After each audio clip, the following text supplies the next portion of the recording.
come together right now over me.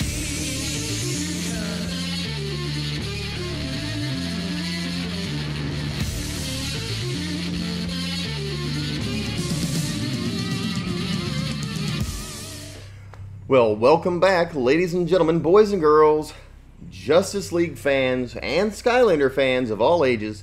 This is Brylander with PortalPowerTV, and I've got an episode. I'm doing another movie review for the Justice League movie that just came out last night. I did go see it last night on Thursday night, and I'm just now getting around to doing my movie review, but I wanted a little help from some of my Skylander fans and friends. So some of my previous videos, I've made some of the different DC superhero characters, all of which have appeared in this new Justice League movie. So I'm going to use them to help me along. Guess let's go ahead and just put the first guy on the portal first and kind of go from there. So this was Batman. And so Justice League. Let's just talk a little bit about this movie for a minute. You know, I'm hearing, I'm not actually hearing what they're saying, I'm just hearing vaguely about what they're saying, but the critics apparently are tearing this movie apart, and I do not agree with it at all.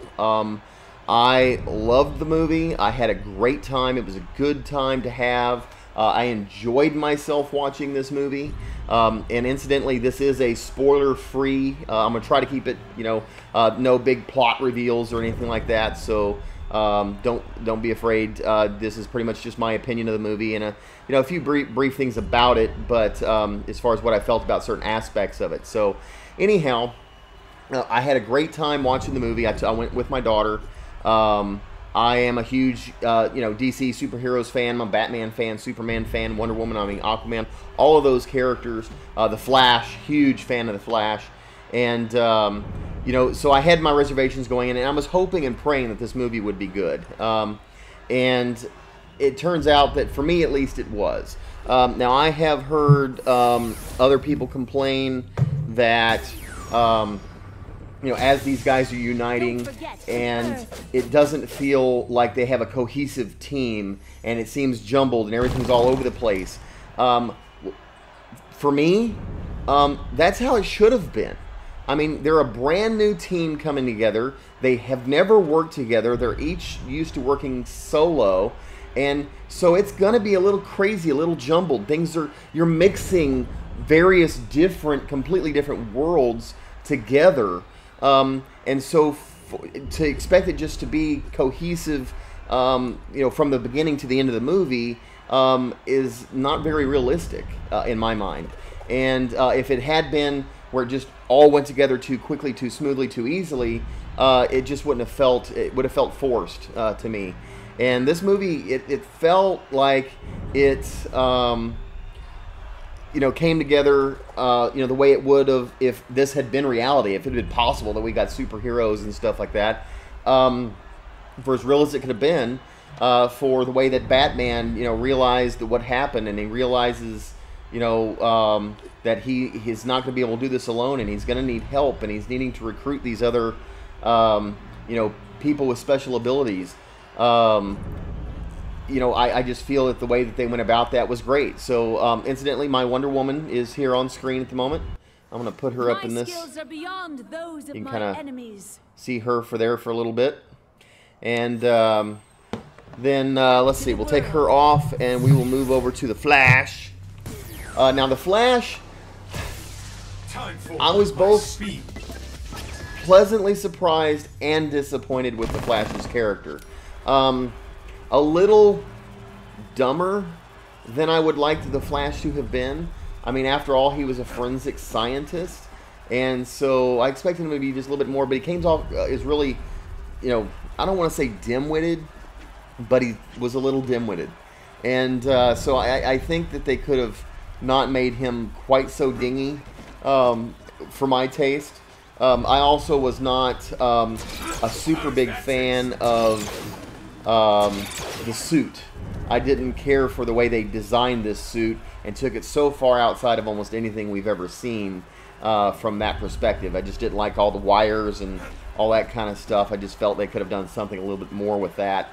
Let's see, who else do we want to talk about? We can talk about Mr. Cyborg. And now Cyborg, you know, this is really a lot like The Flash. This is one of the first DC movies that he's really appeared in, other than the cameo in the previous movies.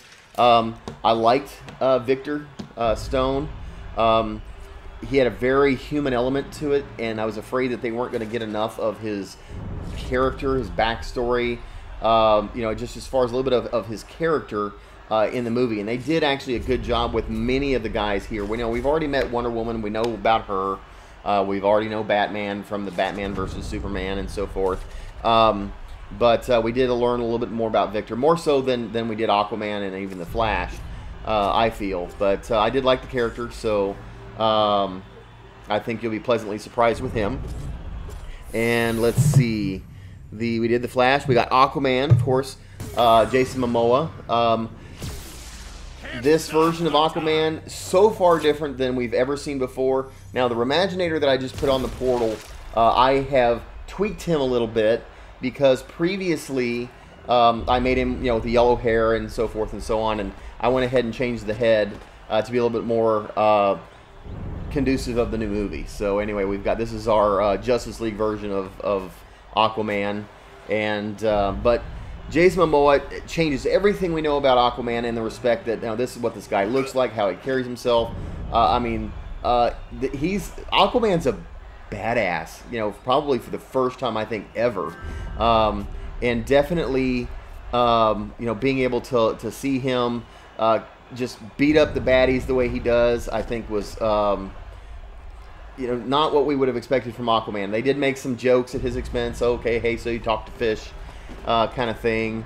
And, you know, the humor, you know, him and the Flash probably provide most of the humor in the movie, although you do get it from just about every character. So I do like that the movie was lighthearted. There was a lot of humor in the movie. At the same time, there was some darker elements, but I feel they did a good balance between the two. So anyway, like I said, we had a really good time watching the movie.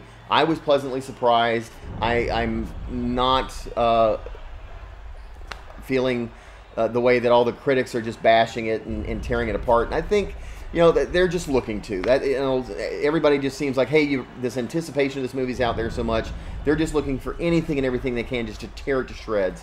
And I'm going to recommend highly that you go see it at the theater. I definitely plan on seeing it again, even if it's not until, you know, the Blu-ray comes out. I definitely plan on buying that.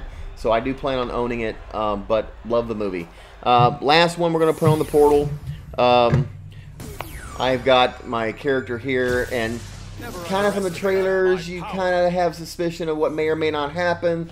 So I'm just going to leave it at that. It may or may not happen, but the trailer leads on, well, maybe he's coming back, maybe he's not. You'll have to watch the movie to find out exactly if that happens and how that happens, or if it happens at all. So anyway, but this was my Superman that I made in the Imaginators. So that kind of rounds out all of my Imaginators that I've made for the Justice League. I appreciate everybody hanging around here with me. I want to show you guys one thing, though. I went to Toys R Us today. I found this. Now, this is a Superchargers, you know, a couple years back. But they were selling all of the Superchargers, all of the Trap Team characters for $2.98 a piece. That even includes the racing packs. The racing packs that were like $30 are $2.98. And on top of that sale price, they were buy one, get 4 free. So you get 5 Skylanders for $2.98. So I don't know what that means for Skylanders. It's like, oh my God, you're getting rid of everything. That's pretty impressive, you know, as far as the price points. Because if you're missing anything, this is the time to go look. If you ever planned on completing your collection, this would be the time to do it. So anyway, but I found a variant, and this is one of the only ones I've ever found where I found it on the shelf. I didn't pay eBay prices for it. I didn't have to have a friend call me up and say, hey, this is here, do you want to come get it? You know, this one I found all by myself, and I posted a little picture on Instagram, you know, with this in it. But anyway, thought that was kind of fun. Anyway, guys, let me know what you thought about the movie. If you've seen it, without putting any spoilers down in the comments, let me know if you agree with some of the things that I had to say about the movie. You know, of course, we know that Steppenwolf is the main villain, and again, that's in the trailer, so I'm not spoiling anything there. The CGI, okay, it wasn't great. You know, you could definitely tell it was computer generated and so forth. Some of the battle scenes. One thing I did like about the battle scenes is that some movies lately have just been so much action going on the screen. It's literally too hard to be able to see and tell and keep up with what's going on. I don't feel they did that in this movie. I think they were able to scale it back just enough where you could appreciate the battle sequences, but there wasn't too much going on. There was enough, but not too much. So anyway, I think that's enough for my review today. This is Brylander with PortalPowerTV, signing off. Take care. See you in the next video, and God bless.